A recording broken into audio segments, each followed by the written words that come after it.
विषम परिस्थितियों बदलने का काम सीएम सैनी साहब ने आज मंच पे ले रहे हैं।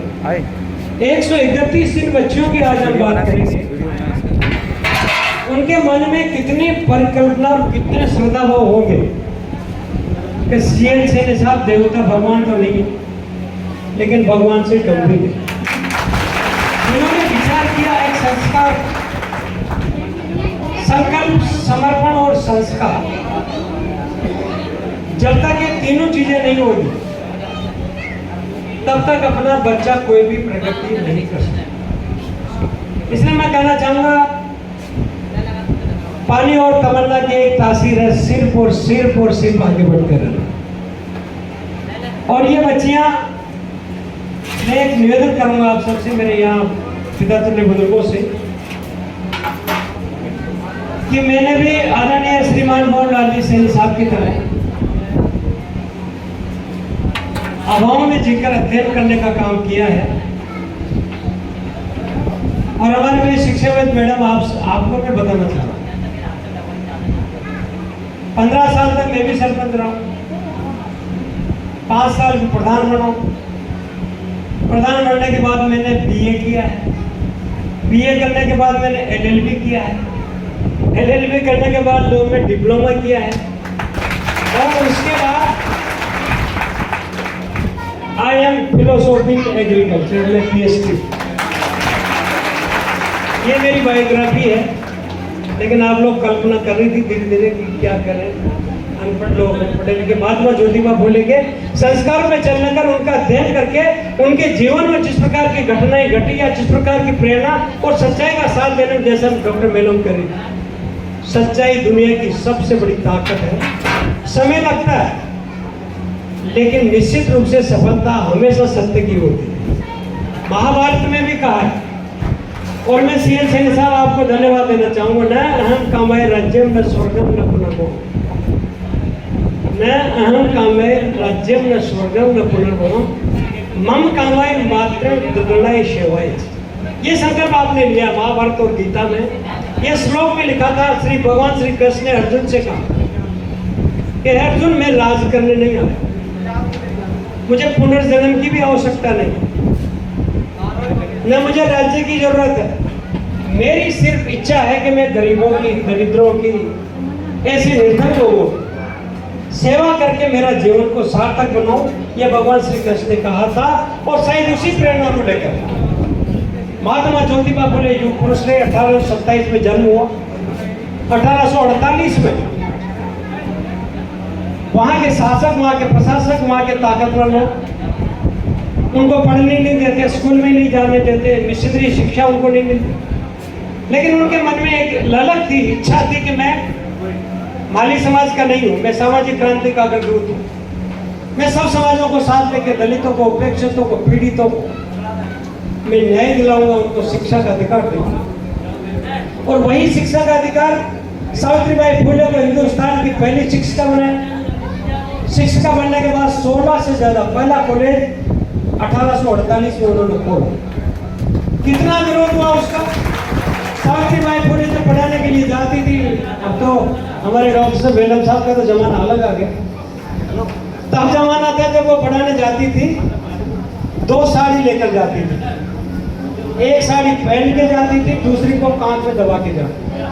वो जानते थे कि राज्य के लोग, शरारती लोग, बदमाश लोग अंडे, कभी गोबर, कभी पत्थर फेंक के उसको शिक्षा से रोकना चाहते थे कि शिक्षिका नहीं हो सकती। शिक्षिका यदि ये बनेगी तो ये अभिशाप होगा, और पढ़ा लिखा व्यक्ति समाज बनेगा तो फिर दूसरे लोगों की दाल कम करेगी। लेकिन इसके बावजूद भी उन विषम परिस्थितियों में उन्होंने शिक्षा में शिक्षा प्राप्त की, ग्रहण की, अध्यापिका बनी। 16 कॉलेज महात्मा ज्योतिबा फुले ने खोले महिलाओं। तो महिला शिक्षा के सूत्रधार महात्मा ज्योतिबा फुले, सावित्रीबाई फुले इस हिंदुस्तान में रही। लेकिन इस इतिहास को गुजारा नहीं, नाइंसाफी हुई के साथ। ऐसी महिला शिक्षिका पहली पढ़कर, अपने स्व पढ़कर, आप देखते होंगे, डॉक्टर मेनन से कहना चाहूंगा, सूरदास जी ने पढ़ाई नहीं की, कबीरदास जी ने पढ़ाई नहीं की, रविदास जी ने पढ़ाई नहीं की। लेकिन आज भी हिंदुस्तान ने, पूरा विश्व उनके ऊपर पीएचडी कर रहे हैं, उन पे पीएचडी कर रहे हैं अनपढ़ लोगों पे। मैं आपको बताऊंगा कि शिक्षा के साथ साथ में दीक्षा होना चाहिए, शिक्षा के साथ साथ में संस्कार होना चाहिए। आपने डार्विन का सिद्धांत देखा होगा, डार्विन का सिद्धांत देता मनुष्य की उत्पत्ति बंदर से हुई। आप सुनना बेटा, मैं आप क्यों करूँ, सारा भाषण आप पे देना वाला, इधर नहीं देने वाले, इधर परिपक्व हो गए हम लोग। हमें तो क्या करना, आगे पीछे नेता ही तो बनना होता है, लेकिन आपको इस दुनिया में बहुत कुछ करना। डार्विन का सिद्धांत आपने पढ़ा होगा, मैडम गलती हो तो मुझे बता देना। उनका सिद्धांत था विकासवादी सिद्धांत। मनुष्य की उत्पत्ति बंदर से हुई, होता गया होता गया होता गया, बंदर आज भी शाकाहारी है। और हम इतने पढ़ लिख के हमारी संस्कृति को खा गए, दुनिया को खा गए, जानवर को खा के हम पढ़े लिखे ज्यादा बढ़ गए ना हम लोग, क्योंकि हमारे संस्कारों का प्रादुर्भाव नहीं हुआ। इसलिए बच्चों और बच्चों से मैं कहना चाहूंगा, डॉक्टर बनो, इंजीनियर बनो, आप सब कुछ बनिए, आईएएस बनिए, लेकिन एक सामाजिक नागरिक भी बनिए, संस्कारित नागरिक भी बनिए। और ये इस परिवार से सीखो। जो परिवार आज मंच में बैठ के जो अभी फोटोग्राफ्स हुआ, मुझे गर्व इस बात का है कि ऐसे परिवार हैं जहां पर गर्व से कह सकते हैं कि हमारी मेहनत, हमारी लगन और हमारे बुजुर्गों का आशीर्वाद लेकर आज भी हम सतत प्रगति की ओर बढ़े हैं, बढ़ते रहेंगे। आप सबको भी साथ लेके चलेंगे। कितनी बड़ी कामना है। अब ताली पीटने से काम चल जाए तो एक बार नहीं चलेगा, हमको समझना पड़ेगा। देखिए, हमारा इतिहास इस बात का गवाह है कि पानी और प्रतिभा अपना रास्ता स्वयं तय करते, किसी के आशीर्वाद की होता नहीं होते। मैडम ले लें, पानी और प्रतिभा दोनों अपना रास्ता बनाते हैं कि मुझे इनके कॉलेज में जाना है। और आपने सीधा इन्वाइट किया, आपने कहते हैं बच्चे को डॉक्टर बनाओ, कितनी बड़ी बात है। हाउ यू कैन इमेज, कल्पना कर सकते हो आप कि जहां मैडम ने आज मंच पे कहा कि आप निःशुल्क आइए, पढ़िए, और आप अगर उसका रेम्यूनरेशन हमको देना चाहते हो तो बनने के बाद वो इसलिए कहा है कि वो पढ़े तो सही। आदमी पढ़ता नहीं, आदमी दिखावा करता है।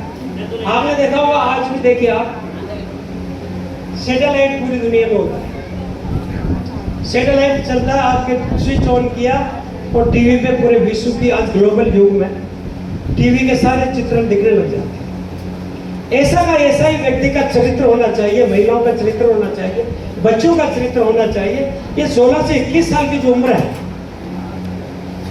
आप मेरी बात नहीं सुन रही ना मैडम, नहीं सुन रही ना? 16 से 21 साल की उम्र बड़ी खतरनाक होती है।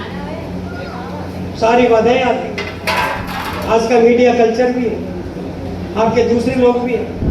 आज भी छोरे पढ़ने जाते हैं, लेकिन मोटरसाइकिल पे चलते किधर, देखते किधर एक्सीडेंट किधर होता। इसलिए मैं कहना चाहूंगा, आप सवेरे सबसे पहले मंदिर जाना मत जाना।